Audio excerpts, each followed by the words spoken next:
Was the Pope appealing for peace, or was he praying for peace?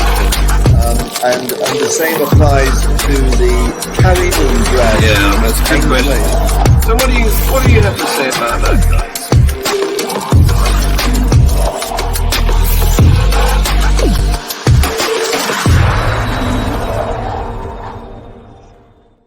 Good morning, afternoon, evening, wherever you are, and welcome to the latest edition of the latest edition of Views on the News. One of the things I like about this show is the panel keeps changing. So we've had apologies today from a couple of our American friends because it's Mother's Day over there and they're in the bosom of their families. And what could be nicer than that? So let me introduce Matthew, who's been on our show before, but he's a sort of a rare bird. Thank you. I'll take that as a compliment, John. Good evening to you, sir. Thank you very much, Matthew, for coming. You're in Welsh Wales, I believe. Somerset, so close enough. I can see Wales when the weather's clear. Yes, good. Okay. And it hasn't been, has it, lately? You've had some terrible floods in liquid sunshine and lots of it. Yes. Yeah. So Tersia is my co-host. So she's a regular. She's in South Africa. Hello, Tersia. How the devil are you? Well, I haven't been for a couple of weeks, so it's nice to be back. Pleased to meet you. I have electricity and I've made arrangements. I told you, John, that I haven't been on this show for a couple of weeks now because the family has been very demanding. So on Mother's Day, I said the mother shall decide what she will do this evening. And I'm not doing any suppers. So my Mother's Day means doing something that just I enjoy. So here I am on Mother's Day. We're definitely the winners in that contest then. And Guy, welcome, Guy, from Manchester. How the devil are you? Hello. Yeah, good, thanks. Yeah. Oh, there's Tersia. She's here now. Yes, and David. Long time no see. New York. That's so we're right. truly transatlantic, transcontinental, transnational panel today. That's right. And even though it's Mother's Day here, I have been in my wife's bosom long enough. Otherwise trans. Where I can be free for an hour. Good. Well, I'm not sure how to take that because this is a family show. Okay. Well, you said that everybody else is in the bosom of their Yes, I know. Yes. You picked up on that, yes. Yeah. I always pick up on bosoms. Yes. And I'm not a Republican, so I don't know. I sense the literal interpretation is in the air tonight. Yes. You remind me of the early days of Jonathan Ross as a TV presenter. Oh, yes. I know. And he had a very busty woman as a guest on his show. And she said to him, because I can't remember the conversation now, it's many years back, but she said to him, after all, what can you do with bosoms? And he went, and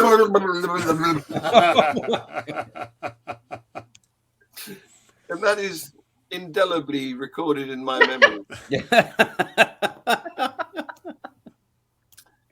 Okay, so item number 1 from our news, which is not nearly, I'm afraid, so amusing or entertaining or even optimistic. It's about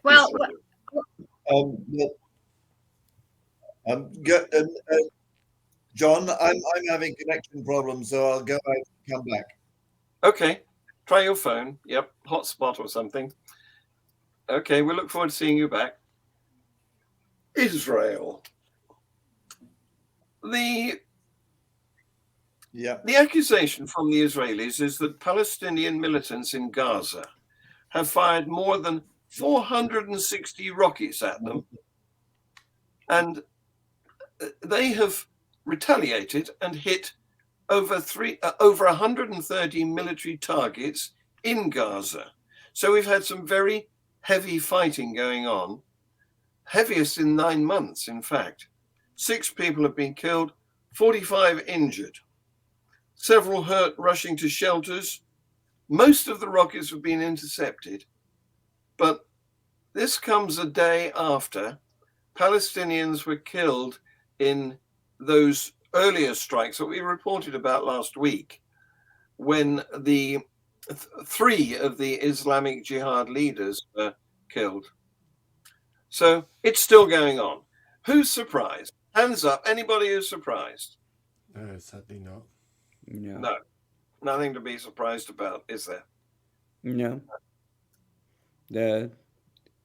We had the world has been focused on Russia's war in Ukraine, and previous to that, there was a pandemic, and so it seemed as if by maybe default there had been some type of cessation of hostilities, and dare I say even detente, but clearly both sides are the militancy on both sides are back to square one, if you will, which should surprise no one.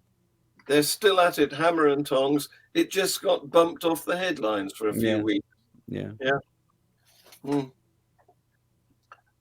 So Benjamin Netanyahu, the Israeli prime minister, by the skin of his teeth or the edges of his fingernails, has warned that Israel's campaign is not over.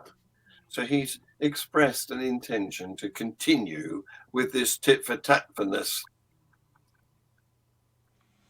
When he says things like campaign, does he literally only mean the defense aspect, or is the Israeli strategy of edging out the Palestinian territories bit by bit going to continue year on year?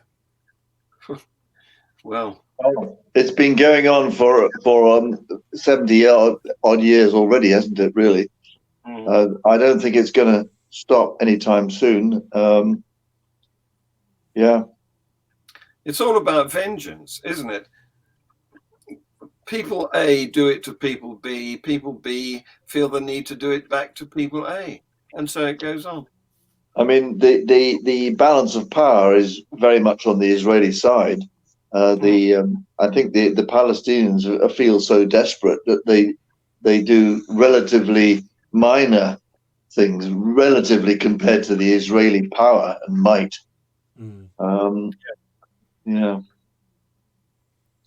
But they express their motivation in their desperation, don't they? Yeah, they do. Yes. So moving to Africa, where Kenyan police have arrested a popular televangelist and closed his church on the country's Indian Ocean coast, following reports of mass deaths. Now, you may remember last week we had an account from Kenya. It's not necessarily connected. That was about investigations into a religious cult, which was linked to starvation deaths, if you remember.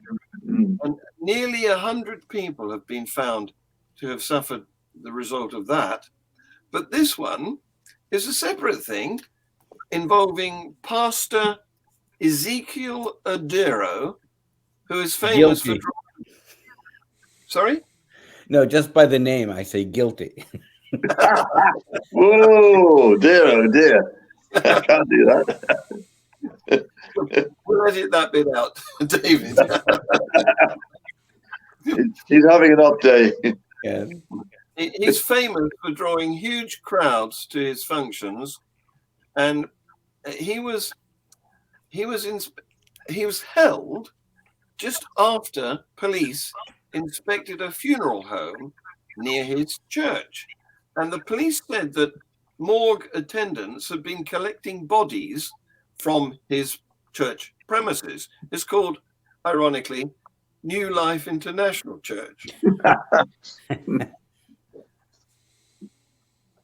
But John, if I can just say something about the Kenya doomsday cult, that, as you say, it's not confirmed that it's related to this particular case, but I've been listening to the BBC World Service, and the latest death count in this doomsday cult is that there's more than 200 bodies that have been found, and they expect to find even more. And something that struck me this morning when I listened to the latest news on that story is that apparently they starved the children first, and then the women, and then the men. And I was thinking to myself, often I hear apologists say, who would die for a lie? Now, this was a doomsday cult. So they proclaimed that the end of the world would be soon, which, well, apparently seems to have been a lie. And the question is not only who would die for a lie, anybody who's falsely convinced of anything would die for a lie, but it gets worse. You have parents who kill their own children in Yes. the most, I mean, to kill your own children through starvation. So the next time I hear an apologist say, who would die for a lie, I will just say, well, this pastor had people convinced that they should kill their own children via starvation for something that has obviously been shown to be a lie.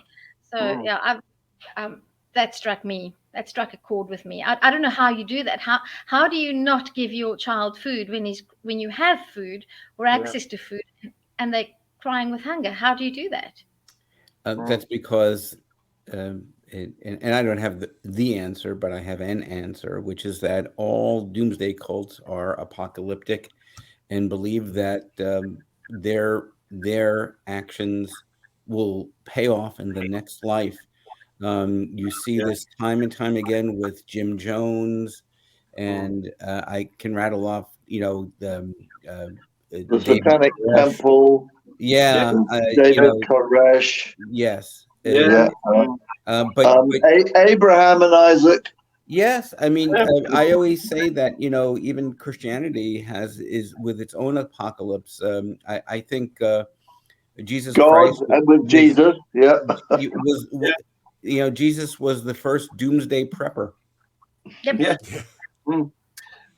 Matthew, you've had some experience of. Would you describe it as cult behavior in Africa? Not the same.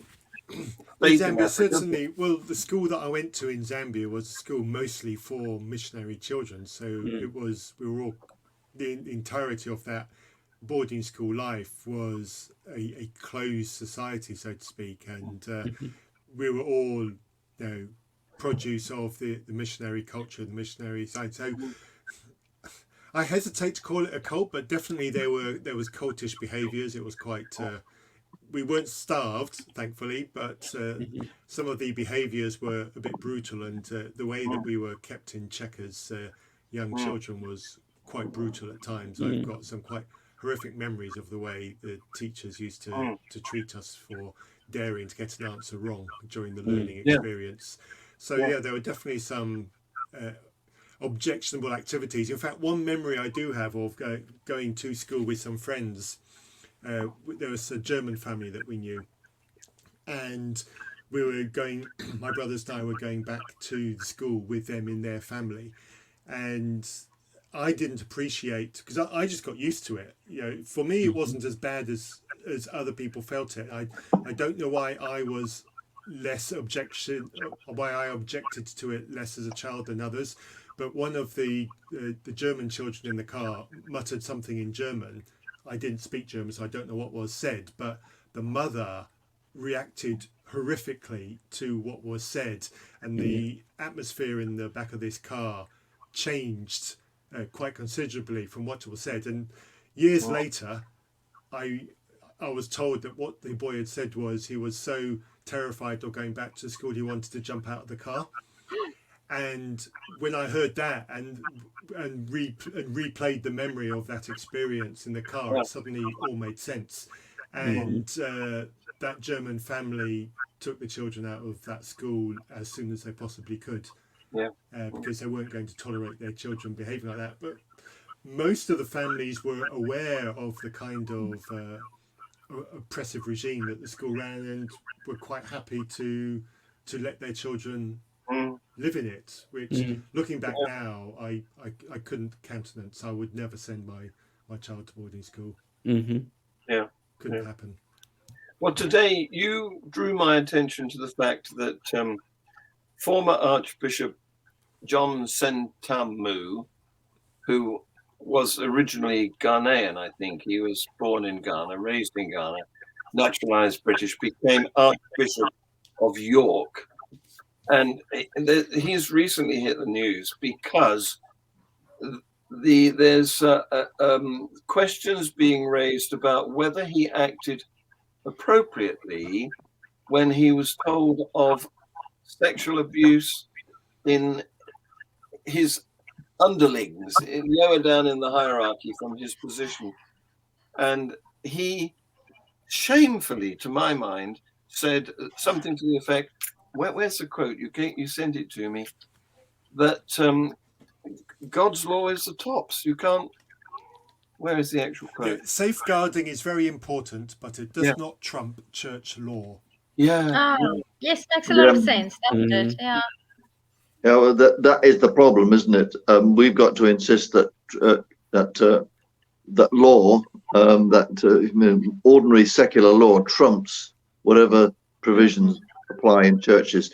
And a number of churches in the UK have got themselves exemptions, including the Church of England, from some, I think, employment laws and one or two other, I think, discrimination laws. They've had various exemptions, and that's something that we need to close down, really. Well, I'm just certainly trying... if it enables this kind of behaviour, which is shocking and staggering. And then in the context of the story that I've just told, if a missionary school considers itself part of the church work and considers itself to have exemption under church law from obeying the laws of the land, you have got a potential safeguarding issue for tens of children.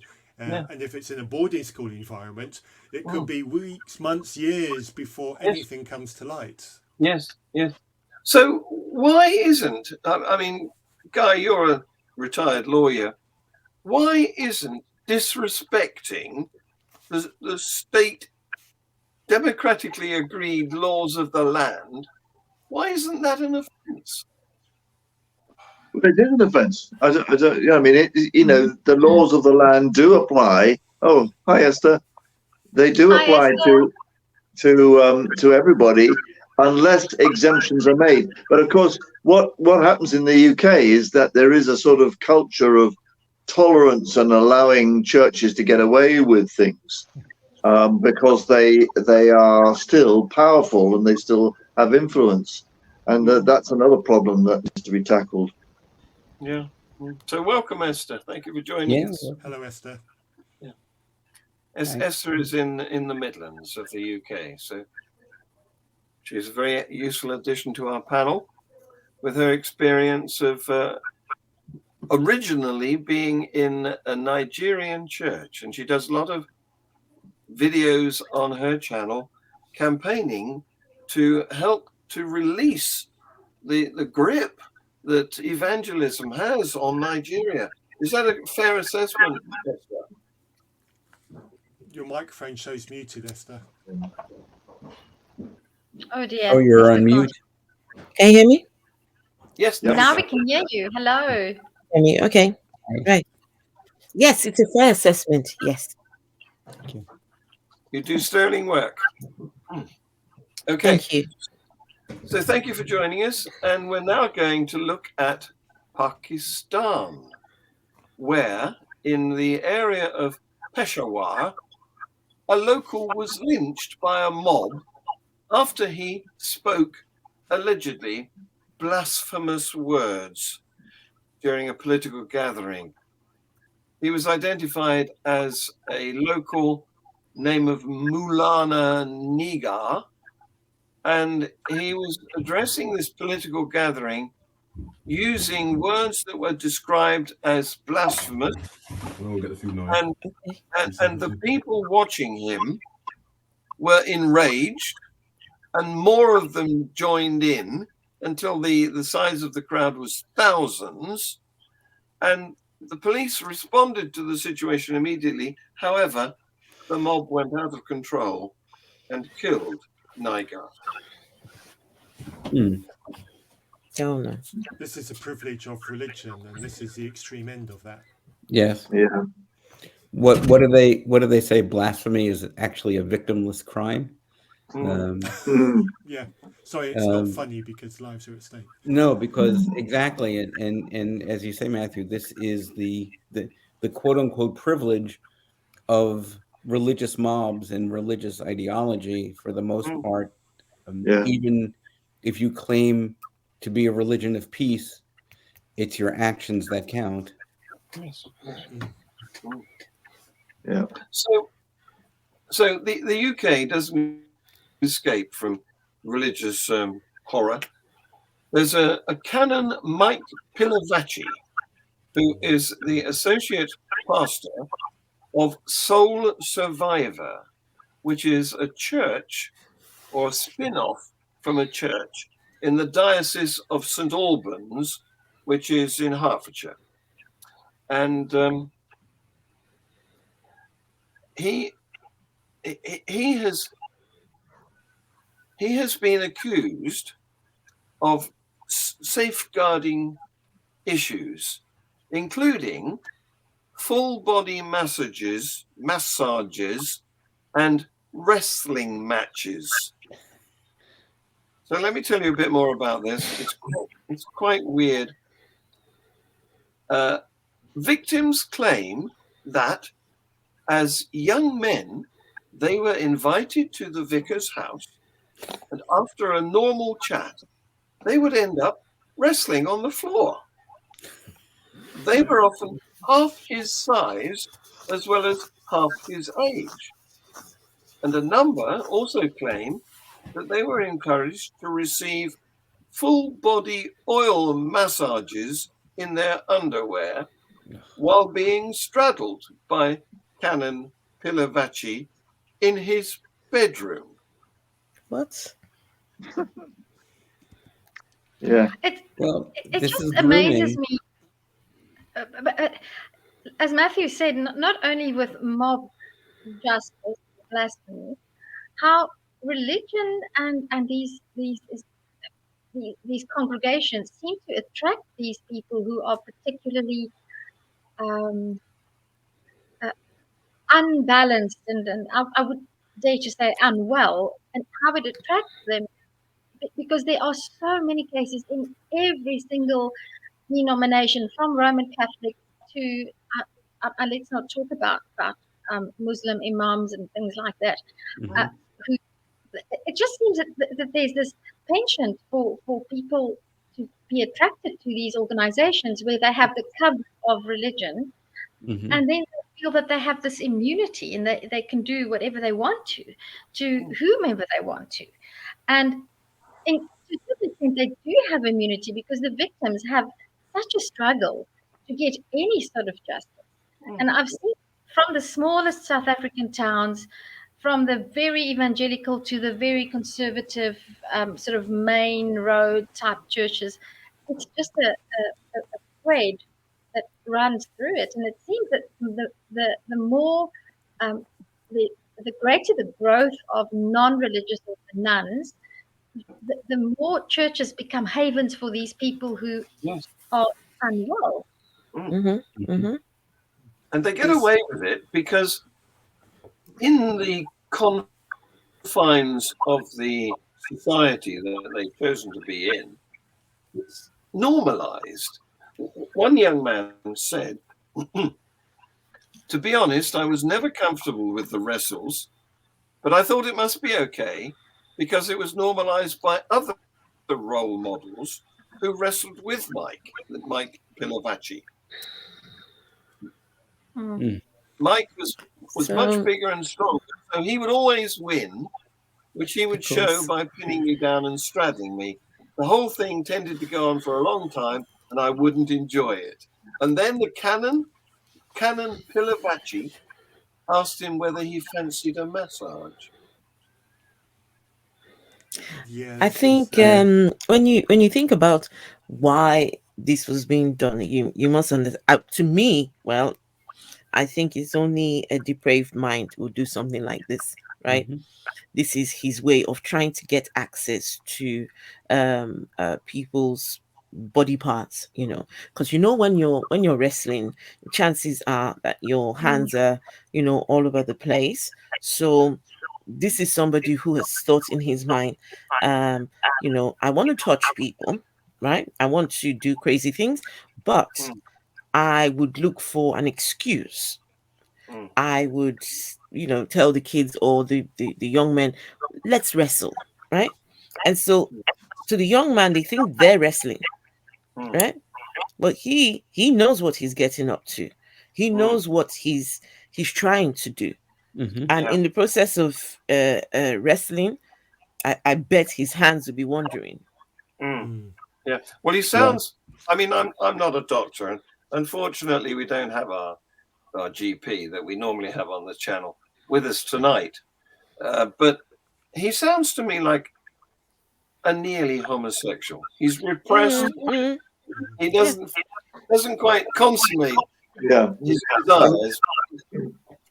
And it seems to me he ought to join a wrestling club or something like that, and wrestle sort of openly with people of his own age. But guy, he wouldn't fit in a wrestling club. This isn't about wrestling. Right. He It's about wouldn't. power. No, you're right. He would get into a wrestling club, and he would just be like a fish out of Right. water. That's right, because they're This usually isn't young about people. wrestling. It's about grooming. It's about power. That's what it's about. Yeah. And it's about Ulterior that motives. particular predilection where you are essentially judge, jury, and executioner over often a child's well-being, and too often these as many of you said, depraved people have had in some cases abused themselves. It has almost little to do with homosexuality, because there are plenty of homosexuals who don't attack children. It's just this idea that I can do what I want, and I won't suffer any repercussion, because up until the last 30 years, if you were found out, you would just move to another parish. That's right. That's right. So it's just really, I mean, now when you think about the Catholic Church, Roman Catholic Church owing billions in reparations to children that are abused, that this is not a situation of one bad apple.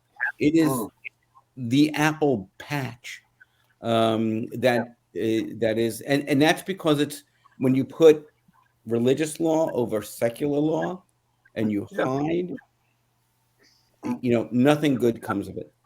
And when it comes to sexuality, and I speak as the sister of a gay brother who is 40s and who lived in the time when being homosexual was still very much frowned upon, and as a family, it took us a long while or my parents at least, to accept my brother. And fortunately, I can now say that we've embraced who he is, because he's a really special person. So if it be the case that this person, and very often they are sort of they can't confront their own sexuality in a healthy way, so they are, since birth, if they are crushed in their own minds about who they are, and that contributes to why they do these things. I'm not saying it's the only factor, because it's more complicated than that, but if one could turn the clock back, and those people who end up being homosexual and abusing children, I don't think they abuse the children because they're homosexual. I think they abuse the children because they don't know how to handle their own sexuality in a healthy manner. Exactly. Often the reason for that is because of repression by the religious religion that they were inculcated into. And you have more than one victim here. You have a society actually the victim here, because the perpetrator is often a victim as well, and it has to be stopped. Yes. Can you imagine a philosophy that says that you're a sinner if you're your true self? Yeah. Wow. Yes. That's a sick philosophy. Yes. Yes, and when elements of your true self are denied, they go underground because they're part of your true self. And excuse me, I think this Mike Pilavachi story has the potential to become quite big here in the UK, because 20 years ago I was still a Christian. I was a youth leader.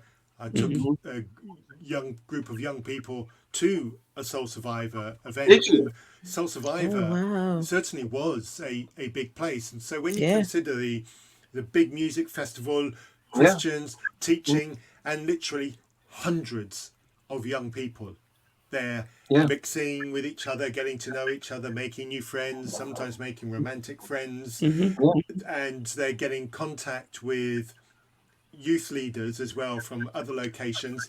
And because you come under the banner of youth leader, you're automatically trustworthy to these young people. The scope there for this kind of thing is quite horrific. And if the Soul Survivor leadership don't handle this Mike Pilavachi thing properly, it has got the potential to be big and damaging. Mike Pilavachi has written loads of books. He's written books on youth work as well as Bible exegesis. Yeah, the Christian community needs to handle it, and some of them aren't doing it wrong. One of the Facebook groups, I'm in quite a lot of deconstruction Facebook groups, and one of the ones I'm in, one of the people posted this weekend that they'd been invited by their former church to go to Bible studies. And they thought, you know what, it's been a while, I'll give it a go, let's just see how these things go. They should understand my position, they should understand I'm going to have some pointed questions. Anyway, she arrives at the Bible study, opens the book, and it's a Mike Pilavachi book that they're doing the Bible study on. And she says, hold on a minute, this isn't right. Do you know the story? Do you really think this is appropriate? And she said she had to explain it multiple times before this Christian house group got it, that it wasn't appropriate to have a book by Mike Pilavachi as Bible, even knowing the story.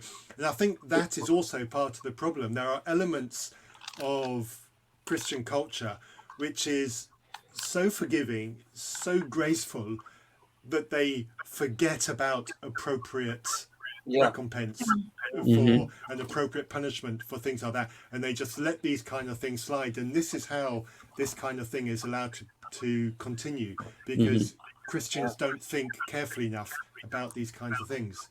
There's something within the whole essence of Christianity that allows this kind of abuse to continue unchecked.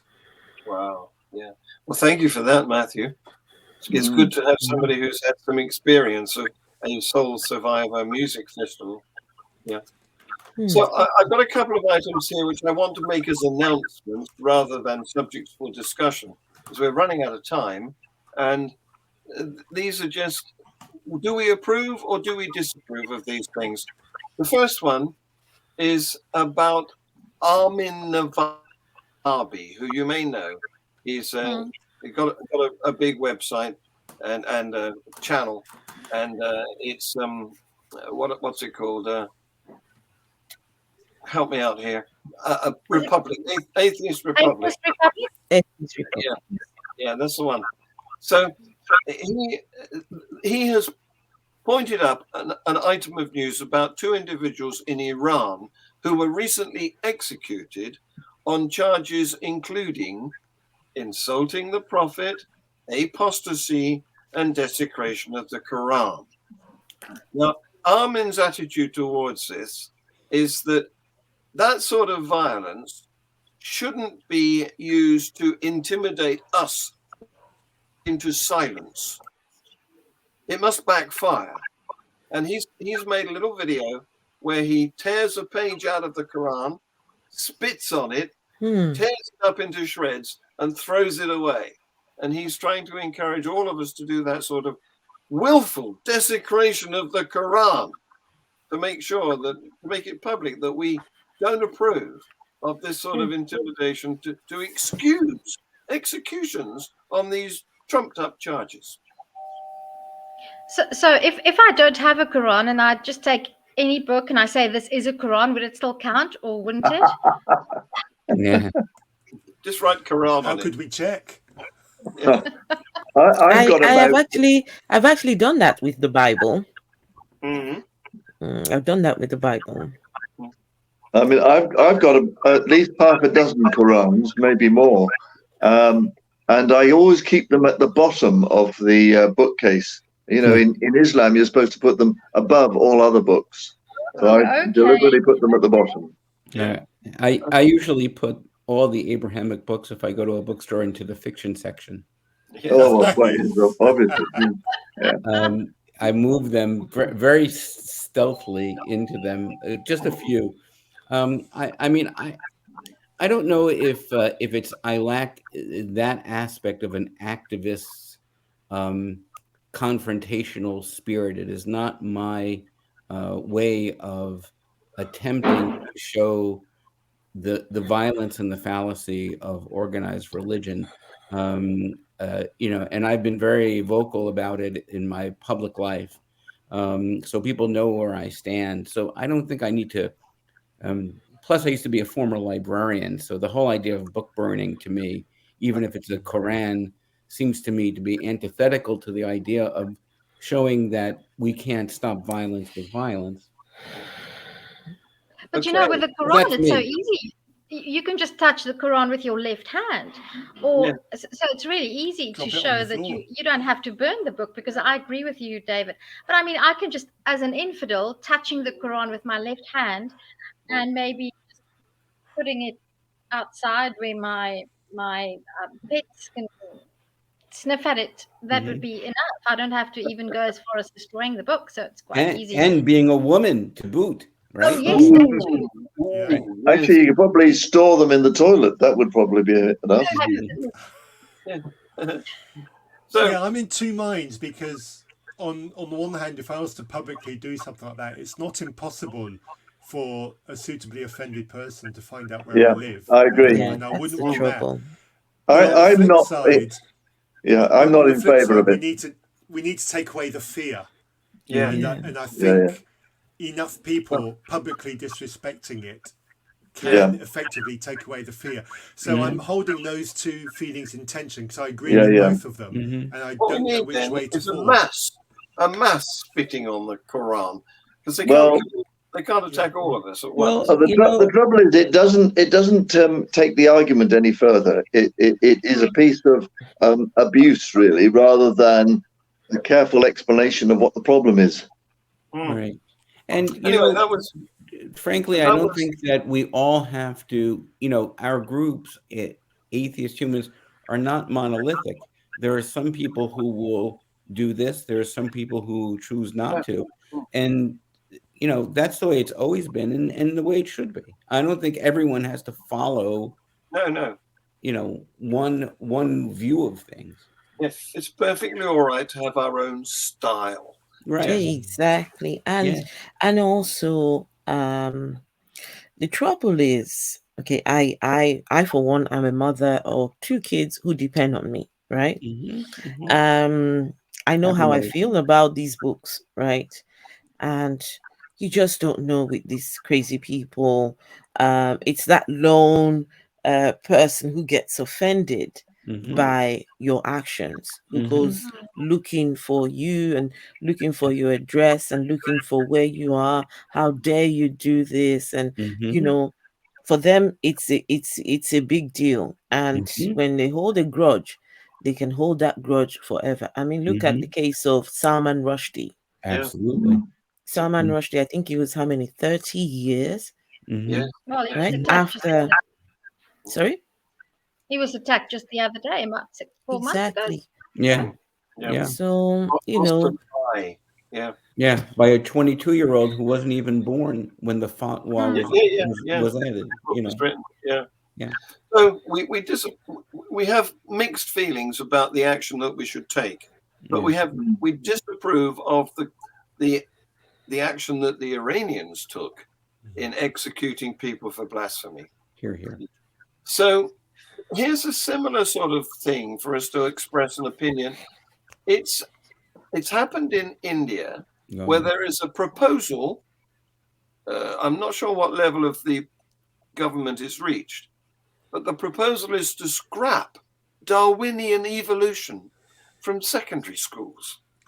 I believe it's passed. I wrote about this. And when you consider that India is the most populous country, to deny natural selection, whether it be Darwinian natural selection or just biology, it boggles the mind that you can have 1 billion people who will not be told the truth about our place in nature for fear of offending, often is the case, religious authority. Yeah. So you'll be pleased to hear that thousands of scientists have signed a petition against this proposal. Me too. Oh, nice. All right. Yeah, good. Yeah. Right. Moving on to South Africa. Now, this is a big item, and I'm really worried about the time now because I was hoping to finish this program now.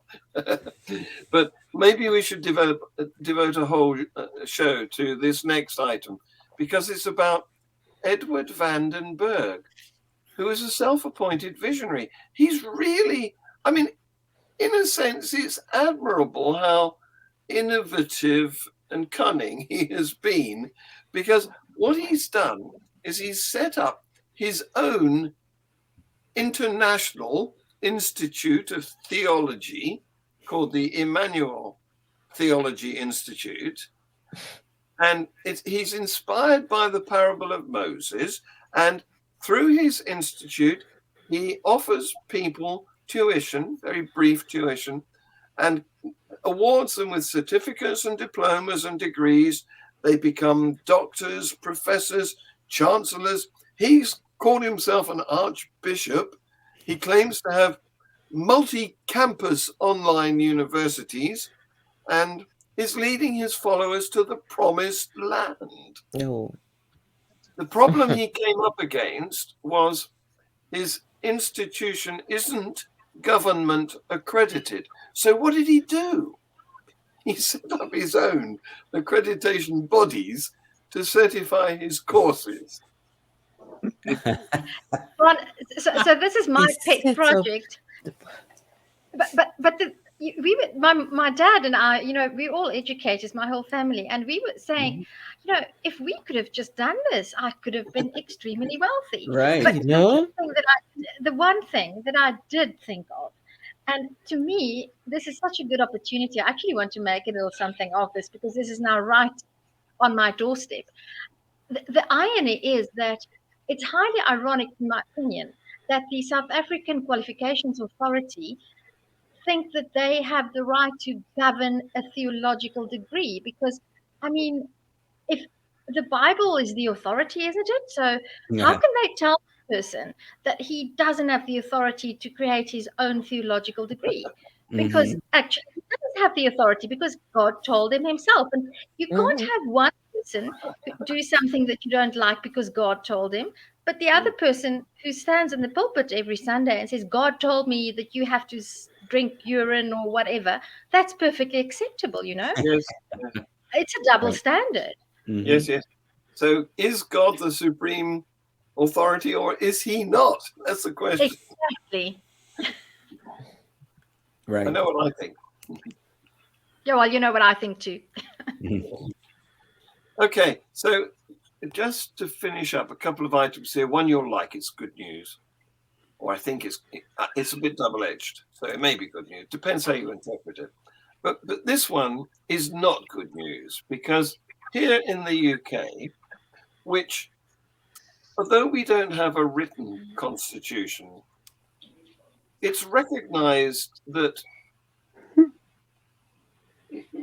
from the point of view of the population, we're not a religious nation, although we have an established church. So there's a conflict right there.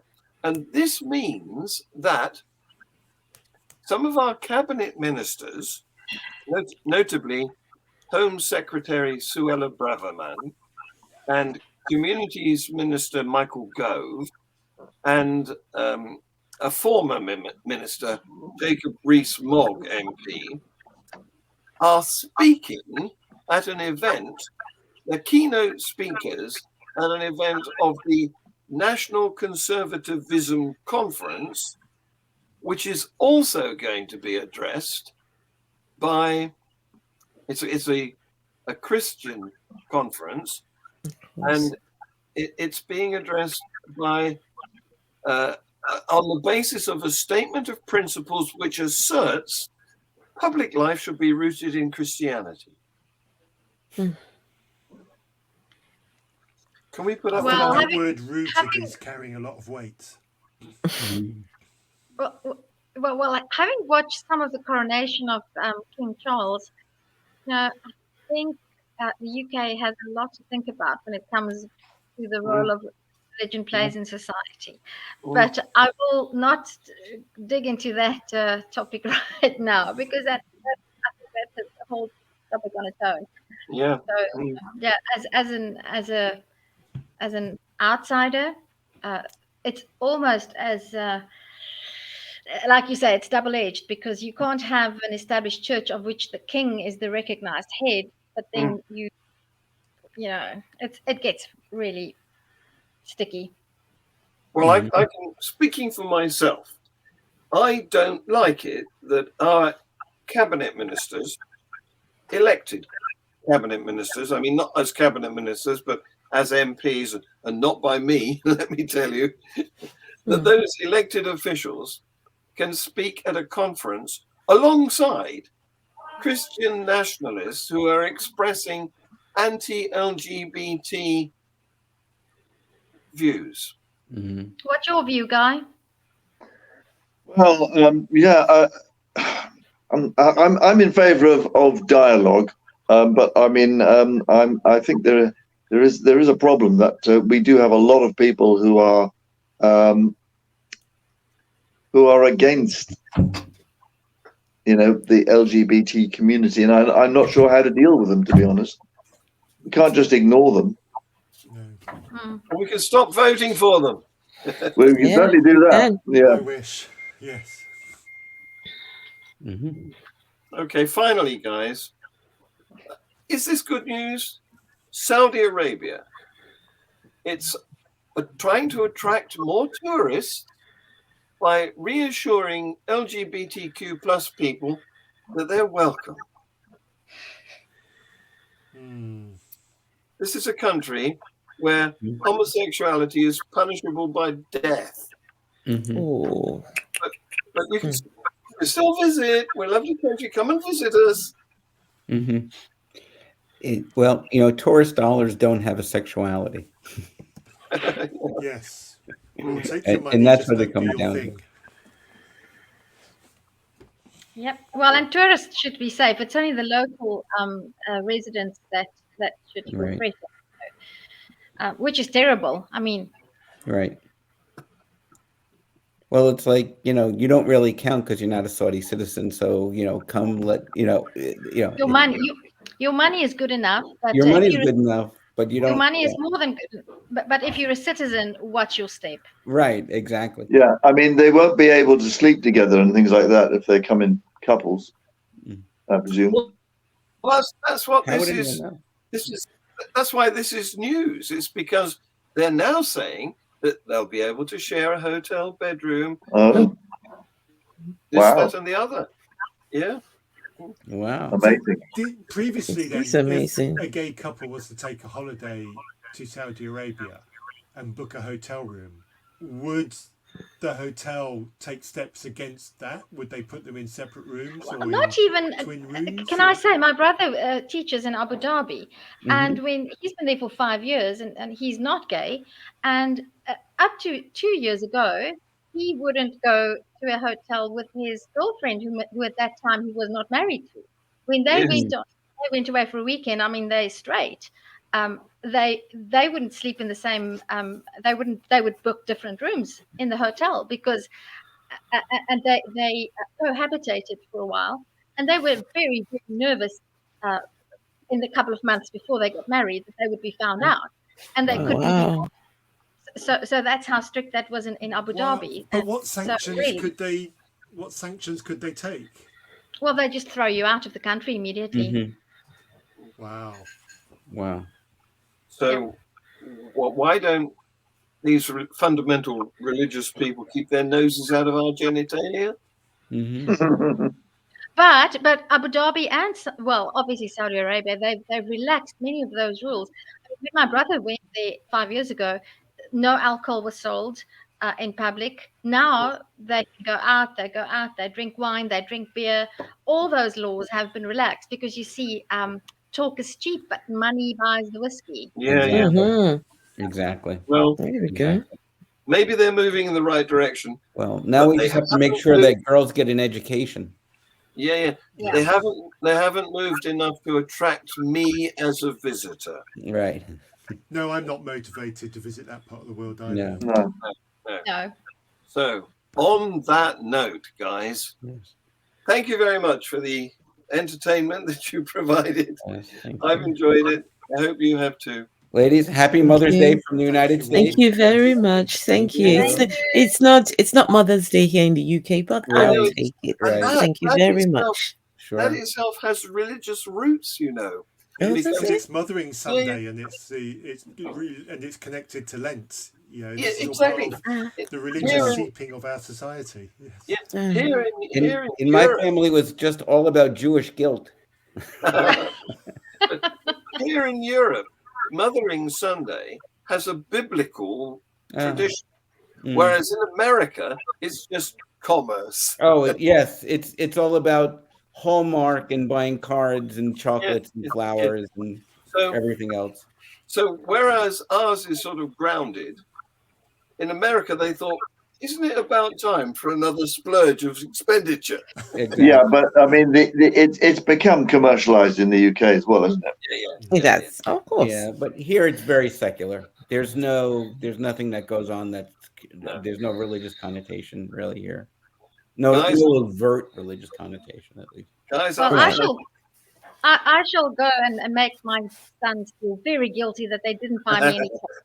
So that should be my the wrath of a mother who didn't get spoiled with chocolate shall come down Here, upon them. here. That's right. guys, I was Down trying with the patriarchy. I was trying to wrap up minutes ago. Okay, no worries. You can wrap up now. Okay, Hey, bye, bye, bye. Cheers, Bye. all.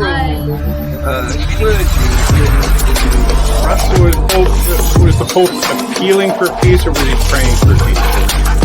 And the same applies to the carrying and drag. Yeah, that's a good question.